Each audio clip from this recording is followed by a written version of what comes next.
بسم اللہ الرحمن الرحیم۔ السلام علیکم ورحمۃ اللہ وبرکاتہ۔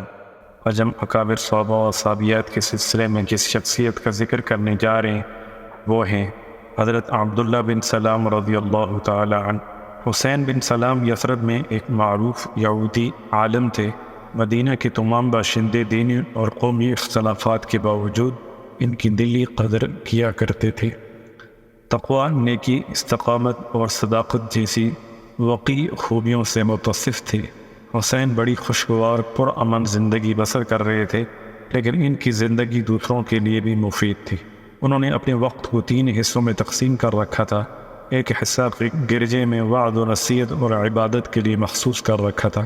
دوسرا حصہ اپنے باغ کی دیکھ بھال اور کھجوروں کی پیوندکاری کے لیے مخصوص تھا، اور تیسرا حصہ تفقہ فی الدین کے لیے تورات پر غور و تدبر کے لیے مخصوص تھا۔ جب بھی حسین بن سلام تورات کی تلاوت کرتے تو ان آیات پر آ کر رک جاتے جن میں نبی آخر الزمان کی خوشخبری دی گئی تھی۔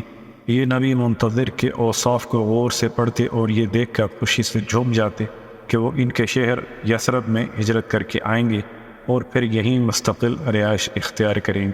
جب بھی آیات پڑھتے تو یہ دعا کرتے، الہی میری عمر دراز فرما تاکہ میں نبی منتظر کو بشش میں خود دیکھ سکوں، آپ کی ملاقات کا شرف حاصل کر سکوں اور سب سے پہلے آپ پر ایمان لانے والوں میں سے ہو سکوں۔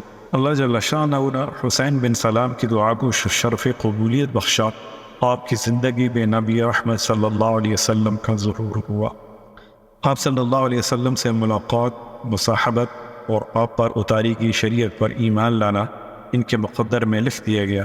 جناب حسین بن سلام کے اسلام قبول کرنے کی داستان ہم انہی کی زبانی سنتے ہیں، چونکہ یہ آپ بیتی زیادہ عمدہ انداز میں بیان کر سکتے ہیں۔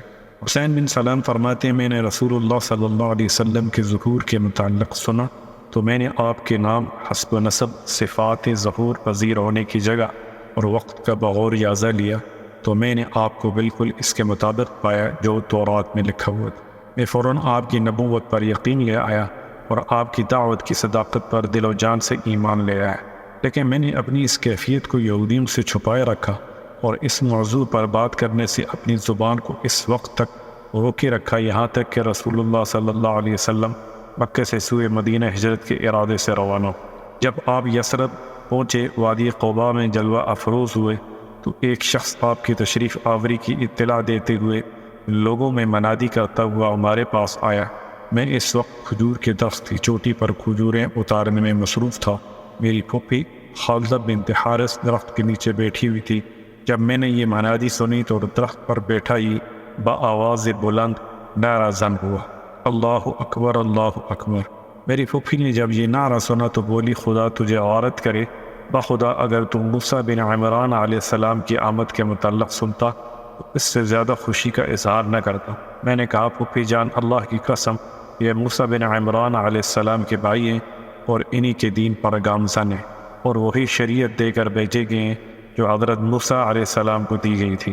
وہ یہ باتیں سن کر خاموش ہو گئی اور پھر بولی، کیا یہ وہی نبی ہیں جس کے بارے میں تم ہمیں بتایا کرتے تھے کہ وہ پہلے انبیاء علیہ السلام کی تصدیق کرنے والا ہوگا اور اپنے رب کے پیغامات کو مکمل طور پر پہنچانے والا ہوگا؟ میں نے کہا ہاں۔ وہ کہنے لگی، پھر تو ٹھیک ہے۔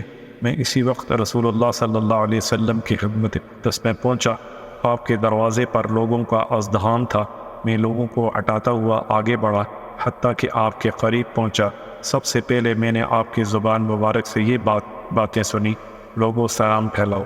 رات کے وقت جب لوگ سوئے ہوئے ہوں تو تم نماز پڑھا کرو، اس طرح تم جنت میں سلامتی و امن کے ساتھ داخل ہو سکو گے۔ میں آپ کے چہرہ انور کو بڑے غور سے ٹکٹکی لگا کر دیکھنے لگا۔ مجھے یقین ہو گیا کہ پرنور چہرہ کسی جھوٹے شخص کا چہرہ نہیں ہو سکتا۔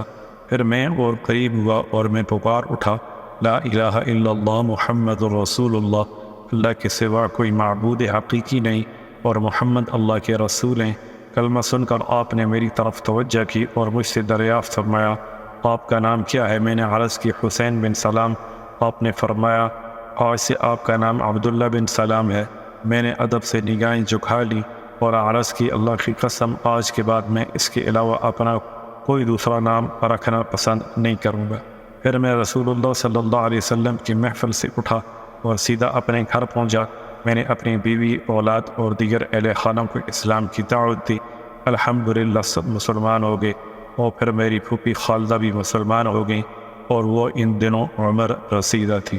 پھر میں نے اپنے اہل خانہ سے کہا، میرے اور اپنے اسلام کو یہودیوں سے اس وقت تک چھپائے رکھو جب تک میں تمہیں اظہار کرنے کی اجازت نہ دے دوں۔ پھر میں رسول اللہ صلی اللہ علیہ وسلم کی خدمت اقدس میں پہنچا اور عرض کی، یا رسول اللہ، یہودی بہت بڑی افتراء پرداز اور جھوٹی قوم ہے۔ میری رائے ہے کہ پہلے آپ ان کے سرداروں کے سامنے دعوت پیش کریں، مجھے اپنے کسی حجرے میں چھپا لیں اور ان سے میرے متعلق دریافت فرمائیں کہ میرا ان کے دلوں میں کیا مرتبہ ہے۔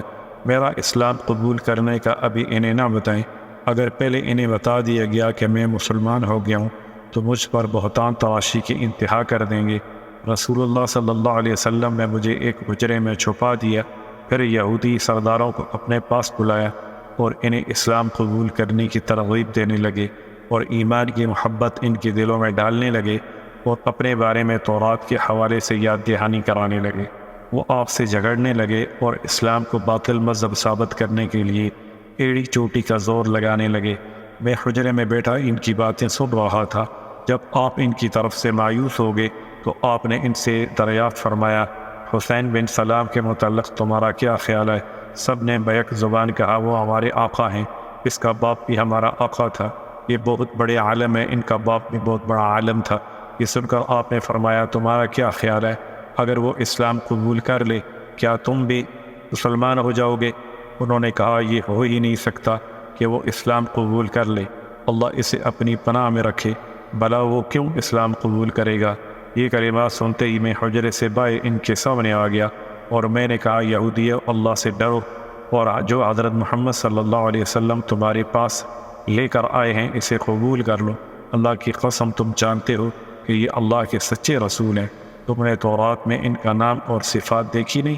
سن لو، میں گواہی دیتا ہوں یہ اللہ کے رسول ہیں، میں ان پر ایمان لاتا ہوں، ان کی تصدیق کرتا ہوں اور انہیں اچھی طرح پہچانتا ہوں۔ میری یہ باتیں سن کر سب نے بیک زبان کہا، تو جھوٹ بولتا ہے، خدا کی قسم تو شریر ہے، تیرا باپ بہت بڑا شریر اور فریبی تھا، تو خود بھی جاہل اور تیرا باپ بھی پرلے درجے کا جاہل تھا۔ وہ یہ عیب نہ چھوڑا جو انہوں نے مجھ میں نہ نکالا۔ میں نے رسول اللہ صلی اللہ علیہ وسلم سے عرض کی، یا رسول اللہ، میں تو پہلے ہی کہا تھا کہ یہ قوم بڑی افتراء پرداز ہے اور بہت بہتان تراش ہے، یہ بہت بڑے بے وفا اور بے حیا لوگ۔ حضرت عبداللہ بن سلام اسلام کی طرف یوں لپکے جیسا پانی کے گھاٹ کی طرف لپکتا ہے۔ قرآن مجید کی محبت ان کے دل میں گھر کر گئی، ان کی زبان پر ہمیشہ آیات قرآنی کا ورد جاری رہتا۔ نبی صلی اللہ علیہ وسلم کے ساتھ سائے کی طرح رہنے لگے۔ انہوں نے خود کو دین کے حصول کے لیے وقف کر دیا، یہاں تک کہ رسول اللہ صلی اللہ علیہ وسلم نے ان کے بارے میں بشارت دی جو صحابہ کرام میں بہت مشہور ہوئی۔ اس بشارت کی داستان حضرت قیس بن عبادہ بیان کرتے ہیں، میں ایک روز مسجد نبوی صلی اللہ علیہ وسلم میں حلقہ علم میں بیٹھا ہوا تھا۔ اس حلقے میں ایک شیخ تشریف فرما تھے جن کی طرف دل کھنچا جا رہا تھا اور طبیعت ان سے مانوس ہو رہی تھی۔ وہ لوگوں سے بہت پیارے اور میٹھے انداز میں باتیں کر رہے تھے۔ جب وہ کھڑے ہوئے تو لوگوں نے کہا، جو کوئی چاہتا ہے کہ کسی جنتی کو دیکھے تو اس شخص کو دیکھ لے۔ میں نے پوچھا، یہ کون ہے؟ انہوں نے بتایا، یہ عبداللہ بن سلام ہے۔ میں نے اپنے دل سے کہا، اللہ کی قسم میں ضرور اس کے پیچھے جاؤں گا، اور پھر میں آپ کے پیچھے لگ گیا۔ وہ چلتے رہے، قریب تھا کہ مدینہ سے باہر نکل جائیں۔ پھر وہ اپنے گھر میں داخل ہوئے۔ میں نے ان سے اندر آنے کی اجازت طلب کی تو انہوں نے مجھے اجازت دے دی۔ انہوں نے دریافت فرمایا، فرمائیے کیسے آنا ہوا؟ میں نے عرض کی، جب آپ مسجد سے نکل رہے تھے تو میں نے قوم کو آپ کے متعلق یہ بات کہتے ہوئے سنا کہ جسے جنتی دیکھنا ہو تو وہ اس شخص کو دیکھ لے۔ یہ سن کر آپ کے پیچھے پیچھے چلا آیا تاکہ یہ بات معلوم کر سکوں کہ لوگوں کو کیسے معلوم ہوا کہ آپ جنتی ہیں۔ آپ نے فرمایا، بیٹے، اہل جنت کے بارے میں اللہ بہتر جانتا ہے۔ میں نے کہا، یہ تو درست ہے، لیکن لوگوں نے آپ کے متعلق جو رائے قائم کی ہے اس کی ضرور کوئی وجہ ہے۔ وہ کہنے لگے، میں تمہیں اس کا سبب بتاتا ہوں۔ میں نے عرض کی، ضرور بتائیے، اللہ آپ کو جزائے خیر عطا فرمائے۔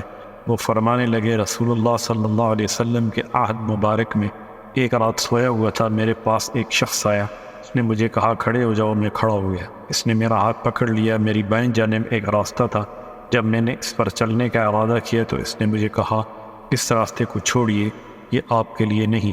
پھر میں نے دیکھا کہ میری بائیں طرف ایک واضح راستہ ہے۔ اس نے مجھ سے کہا اس راستے پر چلو۔ میں نے اس پر چلنا شروع کر دیا، یہاں تک کہ میں ایک بہت وسیع سرسبز شاداب باغ میں پہنچ گیا۔ اس باغ کے وسط میں لوہے کا ایک ستون تھا جس کی جڑیں زمین میں پیوست تھی اور آخری سرا آسمان سے باتیں کر رہا تھا۔ اس کے اوپر ایک سونے کا حلقہ بنا ہوا تھا۔ اس شخص نے مجھے کہا اس پر چڑھیے۔ میں نے کہا میں اس پر نہیں چڑھ سکتا۔ ایک خادم میرے پاس آیا، اس نے مجھے اٹھا کر بلند کیا۔ میں نے چڑھنا شروع کیا یہاں تک کہ ستون کے بلندی تک پہنچ گیا۔ میں نے سونے کے حلقے کو اپنے دونوں ہاتھوں سے تھام لیا۔ میں اسی کے ساتھ چمٹا رہا یہاں تک کہ صبح ہو گئی۔ جب صبح کو بیدار ہوا تو سیدھا رسول اللہ صلی اللہ علیہ وسلم کی خدمت اقدس میں پہنچا اور آپ کو خواب سنایا۔ آپ نے خواب سن کر ارشاد فرمایا، جو تم نے اپنے بائیں طرف دیکھا تھا وہ اہل نار کا راستہ تھا، اور جو تم نے اپنے دائیں طرف دیکھا تھا وہ اہل جنت کا راستہ تھا، اور جو تم نے سرسبز شاداب باغ دیکھا وہ اسلام ہے، اور جو اس کے وسط میں ستون دیکھا وہ دین ہے، اور دین کے اوپر جو سنہری حلقہ ہے وہ عروۃ الوثقی ہے۔ تم مرتے دم تک اسی مضبوطی کڑی کے ساتھ منسلک رہو گے۔ السلام علیکم ورحمۃ اللہ وبرکاتہ۔